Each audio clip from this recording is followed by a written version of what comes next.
Bonjour, bienvenue dans cette partie de la formation Git. Dans cette partie, nous allons procéder au téléchargement et à l'installation de Git. Alors, nous allons commencer très vite par ouvrir notre navigateur et nous allons taper Git SCM. Et ça va nous ramener sur ici, nous voyons en haut ici git-scm.com. Donc, nous allons cliquer là-dessus. Et selon le système d'exploitation que nous avons, nous allons faire le téléchargement. Comme on est sur Windows, nous allons cliquer sur Download for Windows ici, directement. Et ça va directement lancer le téléchargement de Git. Donc, nous allons patienter un tout petit peu le temps du téléchargement.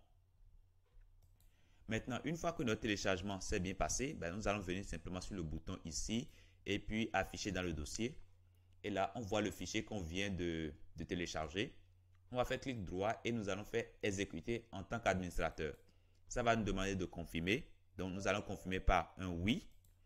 Et une fois que cela est fait, nous allons tout simplement patienter que l'installation se lance. Et là, voilà, l'installation vient de se lancer. Nous allons cliquer sur Next, bien entendu, après avoir bien lire les conditions. Et puis, une fois que c'est bon, nous allons cliquer sur Next. Et là, nous allons laisser ça ici, comme ça, tout simple. Next.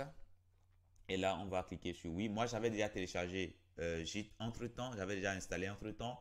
Donc, du coup, il y a le dossier qui est toujours resté. Donc, c'est pourquoi j'ai des soucis. Mais vous n'aurez pas ce souci-là. Vous voyez, vous n'aurez pas ce souci-là. Donc, ça veut dire que ça existe déjà. Would you like to install? Moi, je vais mettre oui ici. Et ici, vous pouvez laisser ainsi. Là, c'est bon. Mais vous pouvez aussi cocher, par exemple, on the desktop. Comme ça, ça va ajouter l'icône sur votre bureau. Mais forcément, ce n'est pas nécessaire. Nous allons cliquer sur Next ici. Et là, ça nous demande continue to click sur.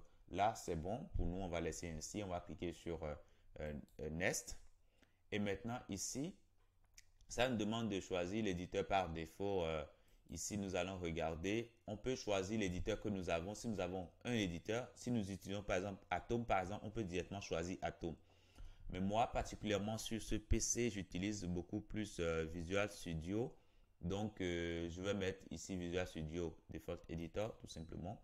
Et je vais cliquer sur Next. Alors, ici, nous allons prendre ce qui est recommandé. Et nous allons mettre Next, Next, Next. Et là aussi, nous allons laisser ça sur ce qui est recommandé par défaut. Nous allons cliquer sur Next ici, Next et Next.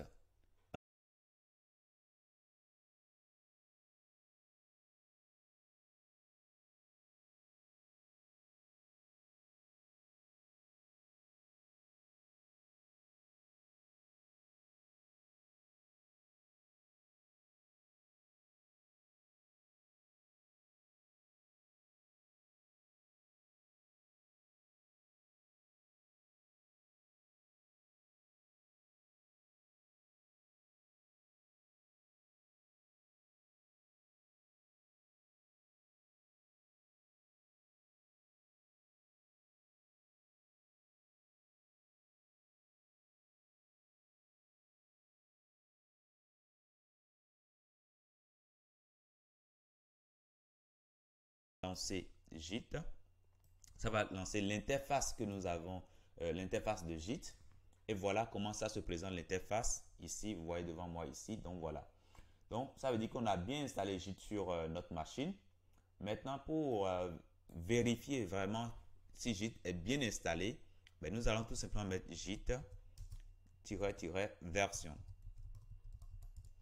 Et là, ça doit nous afficher la version de Git que nous avons installée sur notre machine. Et si nous voyons comme ça ici la version, ça veut dire que c'est bon, nous avons fait notre installation correctement. Et si vous voyez bien ici, c'est 2.28.0 et c'est bien ce que nous avons téléchargé ici, 2.28.0. Donc, ça veut dire que c'est bon, nous avons bien installé notre Git. Donc, si tout ne se passe pas correctement pour vous, n'hésitez pas de le mettre en commentaire, mais a priori, normalement sur Windows, ça ne pose pas de problème. Ça se fait relativement simple. Donc, voilà un peu ce que je tenais à vous dire dans cette partie. Je vous dis merci d'avoir suivi cette partie et à très bientôt dans la prochaine.